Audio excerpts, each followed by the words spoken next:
Bab 7, Al-Fatihah sebagai kunci dimensi rohani. Para sufi meyakini bahwa setiap bacaan Al-Fatihah adalah sebuah kunci.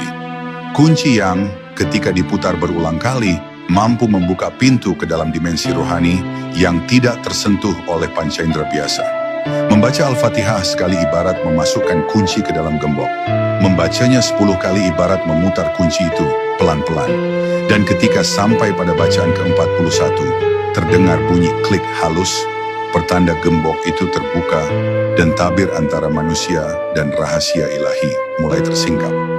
Dimensi rohani ini tidak berada di tempat lain. Ia tidak berada di langit ketujuh atau di ujung bumi. Ia berada di dalam diri kita sendiri, di kedalaman hati yang sering tertutup oleh ambisi, kesibukan, dan kelalaian. Al-Fatihah 41 kali adalah upaya menyingkirkan debu yang menutupi pintu hati hingga cahayanya memancar keluar. Ketika cahaya itu muncul, seorang hamba akan menyadari bahwa surga dan neraka, damai dan gelisah, terang dan gelap, semua bermula dari dalam dirinya sendiri. Bayangkan seseorang yang berjalan di lorong gelap dengan membawa sebuah pelita kecil. Cahaya itu cukup untuk melihat langkahnya, tetapi tidak cukup untuk melihat keseluruhan jalan.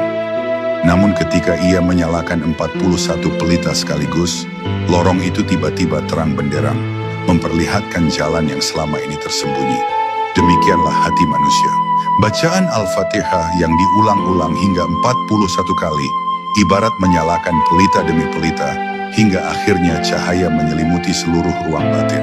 Tetapi membuka pintu dimensi rohani bukanlah sekadar pengalaman indah. Ia adalah ujian, sebab ketika tabir tersingkap, yang terlihat bukan hanya cahaya, tetapi juga kegelapan yang selama ini tersembunyi di balik hati. Amarah, iri, dendam, semua akan muncul ke permukaan. Dan disinilah letak kesabaran seorang pencari. Ia harus berani melihat kegelapan dirinya sendiri, sebelum benar-benar mampu menyaksikan cahaya Allah yang murni. Maka, Al-Fatihah 41 kali adalah kunci yang tidak hanya membuka pintu keindahan, tetapi juga membuka pintu pengujian. Hanya mereka yang berani, sabar, dan tulus yang mampu melewati keduanya. Dan pada akhirnya, yang tersisa hanyalah hati yang bening, ruh yang ringan, dan kesadaran penuh bahwa Allah adalah satu-satunya tujuan dari seluruh perjalanan panjang ini.